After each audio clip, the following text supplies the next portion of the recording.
আসসালামু আলাইকুম ভিউয়ার্স, কেমন আছেন সবাই? আশা করছি অনেক অনেক ভালো আছেন। আজকে একটা ইউনিক রেসিপি নিয়ে এসেছি। ভাত দিয়ে আজকে আমরা কাবাব বানাবো। ভাতের সাথে অল্প কিছু উপকরণ মিশিয়ে এমন মজার কাবাব বানানো যায়, হয়তো আমাদের কখনো খাওয়াই হয়নি। আর ভিডিওটি যদি ভালো লাগে তাহলে অবশ্যই সাবস্ক্রাইব করবেন আর পাশে থাকা বেল বাটনটি প্রেস করে দিবেন প্লিজ।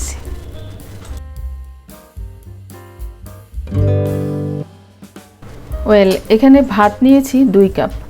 ভাতটা বেঁচে যাওয়া ভাতও নেওয়া যেতে পারে, আবার রান্না করা গরম ভাতও নিতে পারেন, তবে পানি দেওয়া ভাত বা ফ্রিজে রাখা ভাত নেওয়া যাবে না। এবারে দিয়ে দিচ্ছি 2টি পেঁয়াজ কুচি। পেঁয়াজগুলো আমি কিউব করে কেটে নিয়েছি। আপনারা যেভাবে ইচ্ছা কেটে নিতে পারেন, তবে পাতলা হতে হবে।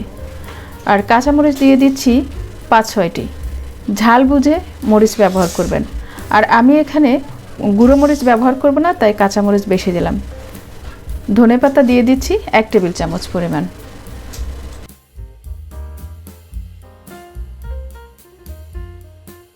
আগে থেকে রান্না করা গরুর মাংস ছিল, সেখান থেকে 5-6 পিস মাংস দিয়ে দিলাম।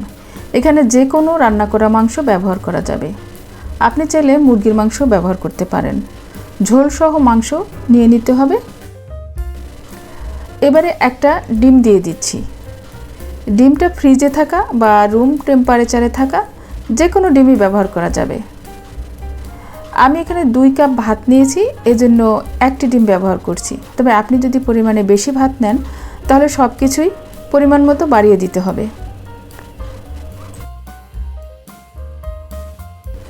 এবারে অন্যান্য মশলা অ্যাড করে দিচ্ছি।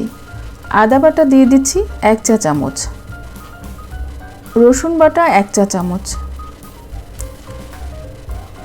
জিরার গুঁড়া 1 চা চামচ, ধনিয়ার গুঁড়া 1/2 চা চামচ, আর গরম মশলার গুঁড়া 1 চা চামচ দিয়ে দিচ্ছি। এবারে লবণ স্বাদ মতো। ব্রেড ক্রাম্ব দিয়ে দিচ্ছি 3 টেবিল চামচ পরিমাণ। ব্রেড ক্রাম্ব বানিয়েছি পাউরুটি দিয়ে। 10 টাকা দামের পাউরুটি এনে 2-3 ঘন্টা রোদে শুকিয়ে গুঁড়ো করে নিতে পারেন, অথবা তাওয়ায় টেলে নিতে পারেন। আর 10 টাকার পাউরুটি থেকে অর্ধেক পরিমাণ এখানে লাগবে। পাউরুটির গুঁড়া বা টোস্টের গুঁড়া ব্যবহার করলে বাইন্ডিংটা যেমন ভালো আসে, তেমনি খেতেও ভালো লাগে, আর কাবাবের পরিমাণও বেড়ে যায়। এবারে সবগুলো আইটেম মেখে নিতে হবে। আর মাংসগুলো একটু ভেঙে নিতে হবে। এই মাংসটা খাওয়ার পরে বেঁচে যাওয়া মাংস, তাই মাংসের সাথে ছোট হাড় বা হাড়ের গুঁড়া আছে কিনা দেখে নিতে হবে। এবারে সব কিছু ভালোভাবে মেখে নিচ্ছি।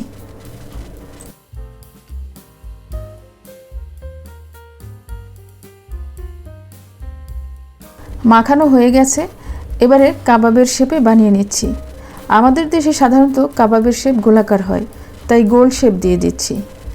আপনি চাইলে লম্বাটে, ডিম্বাকৃতি বা যে কোনো আকার দিতে পারেন। আর আমি এখানে 4-5 পিস বলাকৃতির বানিয়ে নিয়েছি, মানে রাইস বল বানিয়ে নিলাম। চলুন এবার কিচেনে চলে যাই। তেল আগে থেকে গরম করে নিয়েছি।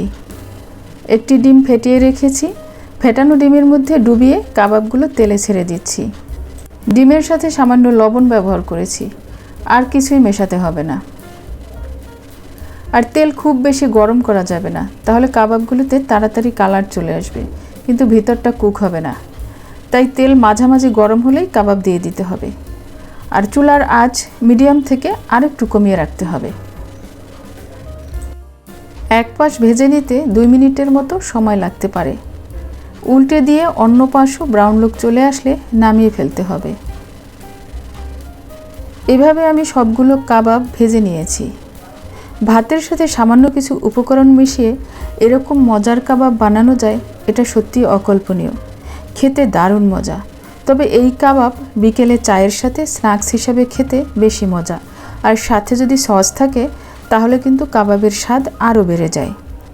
আর স্কুলের টিফিনেও এই কাবাবটি দেয়া যেতে পারে, বাচ্চারা ভীষণ পছন্দ করে। সম্মানিত দর্শক, ভিডিওটি যদি ভালো লাগে তাহলে অবশ্যই লাইক দিবেন। আর যদি কারো কোনো প্রকার প্রশ্ন থাকে, তাহলে কমেন্ট বক্সে আপনাদের সাথে কথা হবে। এতক্ষণ ভিডিওটি দেখার জন্য আপনাদেরকে অসংখ্য ধন্যবাদ। ভালো খাবার খান, সুস্থ থাকুন। It good food, feel good. আজ এ পর্যন্তই। আসসালামু আলাইকুম।